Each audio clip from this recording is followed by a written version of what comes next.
আসসালামু আলাইকুম ডাক্তার জাকির সাহেব। আপনি সালামের উত্তর দেননি। আমার নাম রেণুকা। ওয়ালাইকুম আসসালাম রহমতুল্লাহ বারকাতু। স্যার, আমার নাম রেণুকা। আমি মহারাষ্ট্রীয় এক পরিবারের মেয়ে।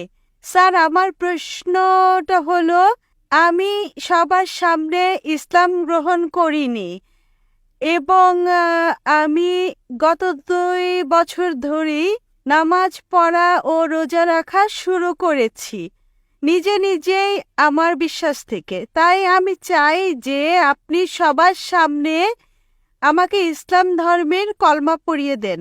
এবং আমার প্রশ্ন হলো, আমি একজন মহারাষ্ট্রীয় পরিবারের সদস্য হওয়ার কারণে এটা সব অমুসলিমদের মনের কথা যারা ইসলাম ধর্ম গ্রহণ করেছেন। সেটা হলো, আমার ঘরে যে মূর্তি পূজা চলছে তা কিভাবে বন্ধ করব এবং কিভাবে এর থেকে রক্ষা পাব, এবং আমার সাথে আমার পিতামাতাকেও কিভাবে বোঝাবো যে আল্লাহ এক। বোন মাশাল্লাহ 2 বছর থেকে ইসলাম পালন করে আসছেন, জি। আর তিনি বিশ্বাস করেন যে ইসলাম সঠিক ধর্ম এবং তিনি ইসলাম ধর্ম গ্রহণ করতে চান। বোন, আমি আপনাকে জিজ্ঞেস করতে চাই যে কোনো মানুষ কি আপনার সাথে জোরদস্তি করছে ইসলাম কবুল করার জন্য? জি না। আপনার উপর কোনো প্রকার চাপ আছে? না। অর্থনৈতিক চাপ? না। আপনি কি নিজের মন থেকেই কবুল করতে চান? জি। আপনি কি মানেন যে খোদা এক? জি। আপনি কি মানেন যে খোদা ছাড়া আর কারো ইবাদত করা উচিত নয়? জি। আপনি কি মানেন যে মোহাম্মদ সাল্লাল্লাহু আলাইহি সাল্লাম এই খোদার শেষ পয়গম্বর? জি। নিঃসন্দেহে। আপনি চান যে আমি সবার সামনে আপনাকে কলমা পড়াই? ইনশাল্লাহ আমি আরবিতে বলবো, আপনিও আমার সাথে বলেন। জি। আশহাদু আশহাদু আল্লাহ আল্লাহ ইলাহা ইলাহা ইল্লাল্লাহ ইল্লাল্লাহ ওয়া আশহাদু ওয়া আশহাদু আন্না আন্না মুহাম্মাদান মুহাম্মাদান আবদুহু আবদুহু ওয়া রাসূলুহু। ওয়া রাসূলুহু।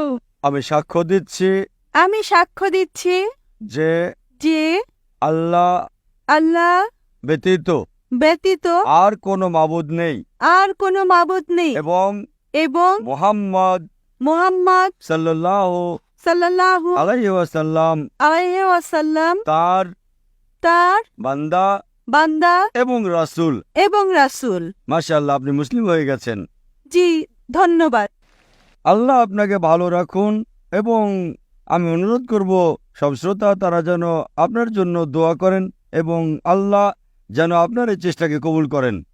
আপনার প্রশ্ন ছিল যে কিভাবে আপনি আপনার পরিবার পরিজনদের, আপনার পিতা মাতাকে, আপনার বাবা মাকে কিভাবে ইসলামের দাওয়াত দেবেন এবং কিভাবে এটা প্রমাণ করবেন যে খোদা এক। সবার প্রথমে যেভাবে আমি বক্তৃতা দিয়েছি, যেহেতু আপনি একটা মহারাষ্ট্রীয় পরিবার থেকে এসেছেন, সুতরাং আপনি হিন্দু পরিবার থেকে এসেছেন। যদি আপনি আমার ক্যাসেট শুনেন, Similarities between Islam and Hinduism. ইসলাম এবং হিন্দু ধর্মের সাদৃশ্য, আমি অনুরোধ করবো ভলান্টিয়ারদের তারা যেন আমার পক্ষ থেকে আপনাকে এটা উপহার দেয়। আপনি সেই ডিভিডিটা দেখেন এবং সেই ডিভিডি থেকে শিক্ষা গ্রহণের পরে আপনার পিতা মাতা, আপনার পরিবারের সদস্যদের বলেন আপনার এই সাদৃশ্যগুলোকে, হিন্দু ধর্ম এবং ইসলামের, এগুলোকে অন্তর থেকে মেনে চলেন এবং ইনশাল্লাহ ইনশাল্লাহ আল্লাহ সুবহানাহু ওয়া তাআলা আপনার পরিবারের সদস্যদের হেদায়েত করবেন।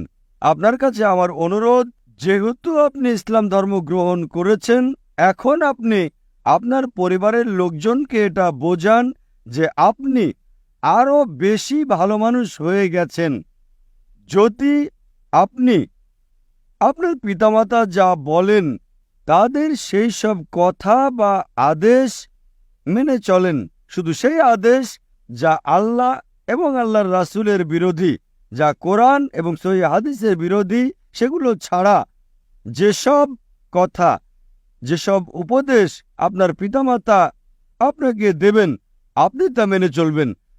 তারা যেন এটা বুঝতে পারেন যে আমার মেয়ে ইসলাম ধর্ম গ্রহণ করে এখন আমাকে আরো বেশি ভালোবাসে, সে আমার কথা আরো বেশি বেশি পালন করে, তার আমার প্রতি আন্তরিকতা আরো বেড়ে গেছে। কেননা ইসলামে আছে মায়ের পায়ের নিচে সন্তানের বেহেশত। এই জন্য তাদেরকে আপনার এটা বোঝাতে হবে যে আপনি তাদের আরও ভালো মেয়ে হয়েছেন। শুধু সে আদেশগুলো, কিছু আদেশ যদি তারা দেয় যেগুলো কোরআন সহিহ হাদিসের বিরোধী হয়, সেগুলো ছাড়া তাদের সব আদেশ আপনি মেনে চলবেন। সেগুলো আপনার জন্য যত কঠিনই হোক।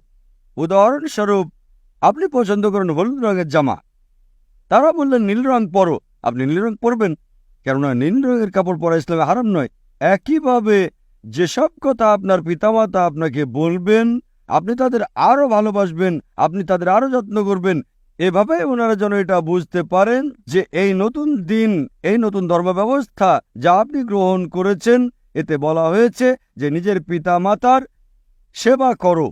যেভাবে পবিত্র কোরআন মজিদে বলা হয়েছে সূরা ইসরা সূরা নম্বর 17 17-তে আয়াত নম্বর 23 ও 24, যে আল্লাহ সুবহানাহু ওয়া তাআলার ইবাদত করার পর আপনার উচিত নিজের পিতামাতাকে ভালোবাসা, এবং যদি দুজনের মধ্যে একজন অথবা উভয়ই বৃদ্ধ হয়ে যায়, আপনি তাদের জন্য উপশব্দটিও বলতে পারবেন না, বরং তাদের সাথে ভালো ব্যবহার করবেন আর তাদেরকে ভালোবাসেন এবং আল্লাহ সুবহানাহু ওয়া তাআলার কাছে দোয়া করেন যে আমার পিতামাতাকে বরকত দাও, এবং যেভাবে তারা শৈশবে আমাকে যত্ন করেছে সেভাবে আল্লাহ তুমি তাদের দয়া করো। সুতরাং ইসলামে পিতামাতার সাথে ভালো ব্যবহার করা আবশ্যক। যদি আপনি ভালো ব্যবহার করেন, ইনশাআল্লাহ আমরাও দোয়া করব আল্লাহ সুবহানাহু ওয়া তাআলা যেন আপনার পিতামাতা এবং পরিবারকে হেদায়েত করেন। আমিন।